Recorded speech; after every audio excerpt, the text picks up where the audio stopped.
मराठी कथा गणेश जन्मकथा। आपल्या लाडक्या गणपती बाप्पाच्या जन्माची गोष्ट। भगवान शंकर आणि देवी पार्वती कैलास पर्वतावर राहतात। एकदा महादेव कैलास पर्वतावर नसताना देवी पार्वतीला स्नानाला जायचे होते। तिने आपल्या कक्षाच्या दारावर पहारा देण्यासाठी एक विलक्षण पहारेकरी नेमला। तिने स्वतः मातीपासून एका सुंदर मुलाची मूर्ती बनवली। आपल्या मंत्रशक्तीने तिने त्या मूर्तीत प्राण आणून मुलाला जिवंत केले। जिवंत झाल्यावर त्या मुलाने तिला मनापासून नमस्कार केला।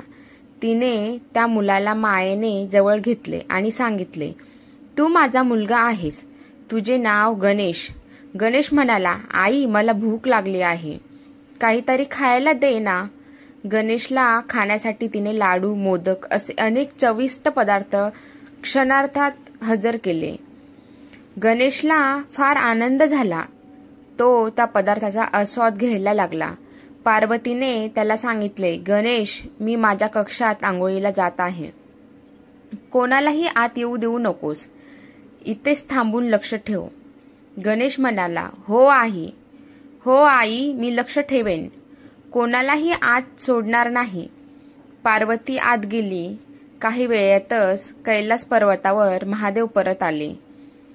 ते पार्वती असलेल्या कक्षांकडे जाऊ लागताच गणेशाने त्याला अडवले, थांबा, आत जाऊ नका, माझी आई आत गेली आहे, तिने कोणालाही आत यायला मनाई केली आहे, तुम्ही येथेच थांबा। शंकर म्हणाले, अरे मुला, हा माझाच कक्ष आहे, मी पार्वतीचा नवरा, मला मनाई नसेल केली तिने, तू वाट सोड। गणेश म्हणाला, तुम्ही म्हणालात तसे असेल, पण आईने तुम्हाला सोड असे सांगितले नव्हते, कोणालाही आत येऊ देऊ नकोस असे सांगितले होते, त्यामुळे मी तुम्हाला आत सोडू शकत नाही। शंकराचा सेवक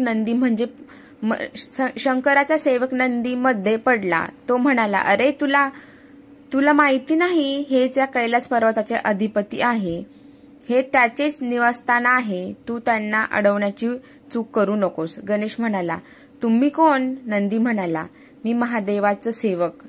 नंदी गणेश म्हणाला, तुम्ही कधी महादेवांनी केलेली आज्ञा मोडाल का? शंकर विचारात पडले। शेवटी त्यांना एक कल्पना सुचली। त्यांनी आपल्या सेवकांना आदेश दिला की त्यांना रस्त्यात जो सजीव प्राणी दिसेल त्याचे शरीर आणावे। त्यांच्या सेवकांना पहिला प्राणी दिसला तो म्हणजे बालहत्ती। त्यांनी त्याचे शिर आणले। महादेवांनी आपल्या समर्थनाने शिर गणेशाच्या शरीरावर जोडून गणेशला पुन्हा जिवंत केले। गणेशला सर्व देवांनी आशीर्वाद दिले। महादेवांनी देवामध्ये प्रथम पूजनाचा मान गणेशाला दिला, त्यामुळे सर्व भक्त कुठल्याही पूजेत सर्वात आधी गणेशाला वंदन करतात। प्रथम ईश्वर म्हणून त्याचे एक नाव प्रथमेश आहे। गजाचे आनन म्हणजे शिर असलेला देव म्हणून गजानन असे नाव आहे। गणांचा अधिपती म्हणून गणेश आणि गणपती ही नावे आहेत। प्राण्यांमध्ये हत्ती हा एक अत्यंत बुद्धिवान प्राणी आहे। गजाचे मस्तक असलेला गणपती बुद्धीचा देव आहे। अशा या गणपतीची बाप्पाच्या जन्माची ही विलक्षण कथा आहे। अशीच या गणेशाची जन्माची कथा आहे। कथा आवडली असेल तर लाईक करा, शेअर करा। धन्यवाद।